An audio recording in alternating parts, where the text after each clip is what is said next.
성도님 반갑습니다. 코로나 사태로 인해서 이렇게 구역 성경 공부 교환이 가정 예배 교환으로도 이렇게 쓰이게 됩니다. 오늘 제목은 아벨성을 구원한 여인이라는 제목입니다. 사무엘하 20장을 배경으로 하고 있는 말씀입니다. 이미 우리가 받은 말씀이지만은 우리의 삶 속에 적용하기 위해서 이렇게 구역 공부를 통해서 다시 복습을 하고 적용하게 됩니다. 1번 문제부터 보겠습니다. 제네바에서 개혁 운동을 함께 하자는 파렐의 제안을 칼빈은 거절한다. 그러자 파렐은 칼빈을 저주했다.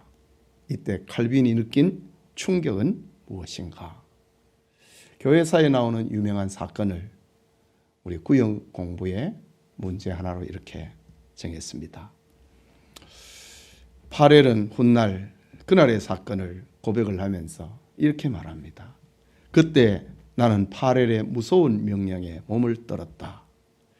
그의 음성은 마치 높은 보좌에서 흘러나오는 하나님의 음성과 같았다. 라고 그날의 사건을 이렇게 회고합니다. 답이 좀 길지만은 우리 주보에 설교문이 실려 있으니까 그걸 찾으면은 정확한 답을 기록할 수 있겠습니다. 둘째로 다윗 왕가의 혼란한 틈을 타서 사울 왕의 지파 중에 반란을 일으킨 사람은 누구인가? 다윗 왕가의 혼란.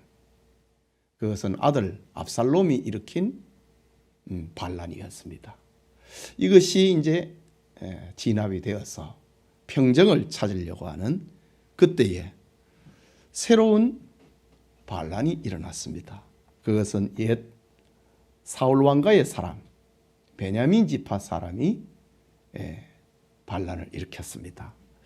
그 사람의 이름이 세바인데 성경은 세바라고만 말하지 않고 비그리의 아들 세바, 베냐민 지파 비그리의 아들 세바라고 합니다. 그 아버지의 이름까지 자식으로 인하여서 욕먹이게 되는 그런 사태를 말하고 있습니다. 반란을 일으킨 사람이 누구인가? 비그리의 아들 세바. 세 번째 질문입니다. 반란자는 어느 성읍을 거점으로 하여 다윗 왕에게 저항했는가? 아벨성이라고 하는 성읍입니다. 우리 설교문에 나와 있습니다. 이 아벨성은 저 이스라엘 그 국경 지역인 북방 국경 지역에 위치하고 있는 천년 요새의 성읍입니다. 성 주변에는 강이 흐르고 있음으로 인하여서 함부로 성을 공격을 할 수 없었습니다. 그래서 이스라엘의 대장군 요압이 군사들을 이끌고 와서 그 성에 접근하기 위해서 밖에 높은 토성 하나를 쌓았다고 할 정도로 천년 요새의 성읍 아벨성이었습니다. 네 번째로 반란자를 가리켜서 성경은 불량배라고 한다.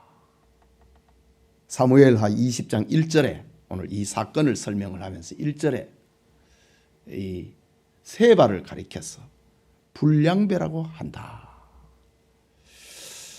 이것은 어떤 의미를 가지고 있는지 아는 대로 말해 보세요. 이 답은 우리 설교문 속에서 찾아야 됩니다.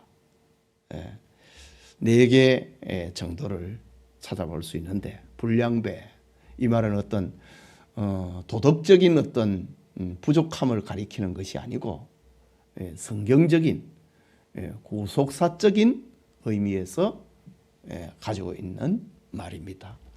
불량배 이 말은 첫째로 하나님의 권위를 인정하지 않는 불신앙의 사람을 불량배라고 합니다.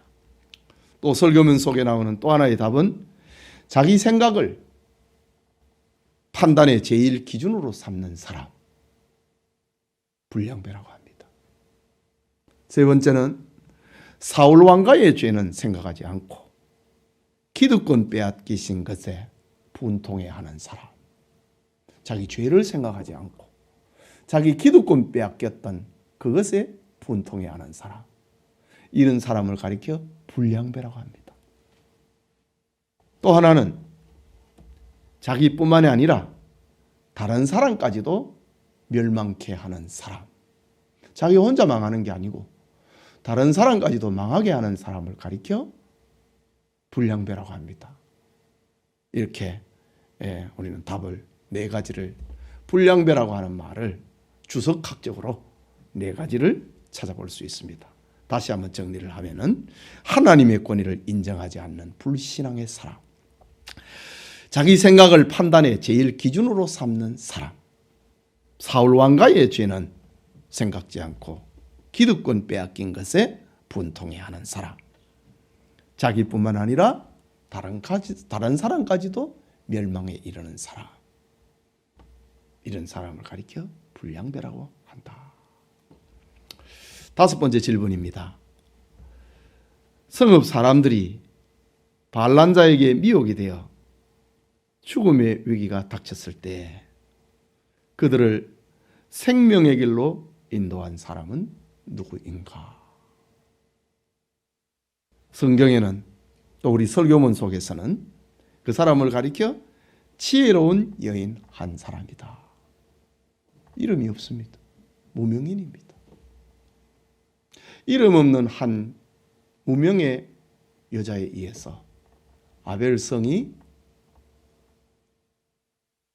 죽음에서 건짐을 받습니다.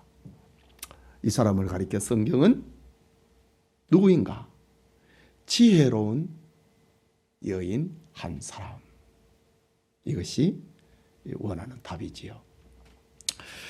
자, 그 다음에 여섯 번째 문제 봅니다. 다음은 여인과 요압의 대화이다.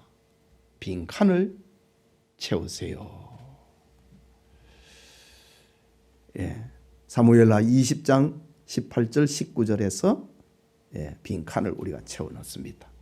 먼저 보면은 여인이 말하여 이르되 옛사람이 흔히 말하기를 누구에게 가서 물을 것이라 하고 그 일을 끝내었나이다. 누구에게 가서 물으라고 했죠? 아벨이라고 했습니다.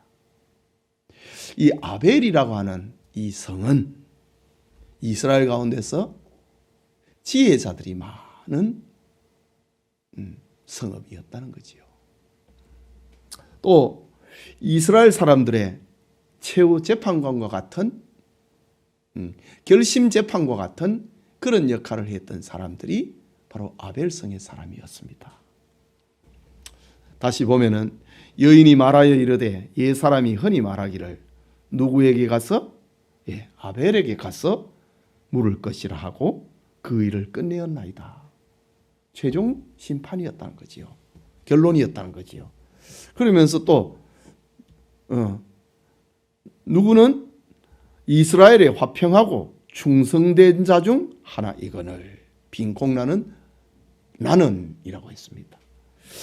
이 나는이라는 말은 인칭대명사인데 이 아벨성을 지금 오늘 성경의 저자는 나는이라고 나는 이거 아벨성을 가리킵니다. 나는 이스라엘에 화평하고 충성된 자 중 하나 이거늘 당신이 이스라엘 가운데 무엇 같은 성을 멸하고자 하시는 도다. 빈공나는 어머니 같은 성. 아벨 성은 이스라엘 가운데 어머니 같은 성이었다. 지혜자들이 많이 있고 마지막 재판의 결심과 같은 그런 역할을 했던 성읍이었기 때문에 어머니 같은 성, 빈공난이 그렇습니다. 어찌하여 당신이 빈공난을 삼키고자 하나이까? 이 빈공난은 여호와의 기업입니다. 어찌하여 당신이 여호와의 기업을 삼키고자 하시나이까 하니 이라고 했습니다. 그 다음에 계속되는 말씀 20절에서 21절에서 빈공난을 채웁니다. 요압이 대답하여 이르되 결단코 그렇지 뭐하다. 결단코 그렇지 뭐하다. 삼키거나 멸하거나 하려 함이 뭐하다. 그 일이 이러한 것이니라 뭐하다. 에브라임 산지 사람 비그리의 아들 그의 이름 무엇이라 하는 자가 손을 들어 다윗 왕을 대적하였나니 너희가 그만 내주면 내가 이 성벽에서 떠나가리라. 요압 장군이 한 말입니다. 빈 공란은 아니하다 아니하다 아니니 아니니라. 참 그 아벨성의 지혜로운 한 여인으로부터 이스라엘의 대장군이 지금 충격을 받습니다. 내가 그런 거 아니라 이거지. 이 지혜로운 한 여인으로부터 요압 대장군이 지금 배웁니다. 그런 게 아니다. 내가 멸하려고 한 게 아니다. 그러면서 비그리의 아들 세바라 하는 사람 그가 손을 들어서 왕을 배반했는데 대적했는데 너희가 그만 내주면은 내가 이 성벽에서 떠나가겠다 라고 했습니다. 자, 그 다음에 7번째 질문입니다. 위기에 처한 성읍 사람들을 구원한 여인의 3가지 특징을 말해보세요. 우리 지난 설교문에서 이 3가지 대지가 등장을 했는데 지혜로운 이 여인의 3가지 특징, 성읍에 처한 위기에 처한 성읍 사람들을 구원한 여자의 3가지 특징. 첫째는 시대를 분별하는 지혜로운 여인이었다. 우리에게 필요한 것이지요. 둘째는 생명의 중재자가 된 용감한 여자였다. 세 번째는 구원의 길을 제시한 여인이었다. 우리 3개 대지가 오늘 답이 되겠습니다. 시대를 분별하는 여인, 생명의 중재자가 된 용감한 여인, 그리고 구원의 길을 제시한 여인. 아벨성을 구원한 여자였다. 마지막으로 당신은 오늘 가정과 국가의 위기 앞에서 무엇을 하는지 말해보세요. 내가 할 수 있는 일은 뭐냐 이거지. 가정과 국가의 위기 앞에서 나는 이 시대를 분별하는 지혜가 있느냐? 나는 누구의 아픔, 이웃의 아픔, 자식들의 아픔, 형제의 아픔을 생각을 하고 내가 중재자의 역할을 하고 있느냐? 화평의 중재자의 역할을 하고 있느냐? 나는 구원의 길을 제시하고 있는가? 그것을 돌아보게 하는 질문입니다. 우리 성도님들에게 또 가정예배를 드리는 우리 교우들에게 아벨성을 구원한 여인 이 축복이 함께하기를 바랍니다. 감사합니다.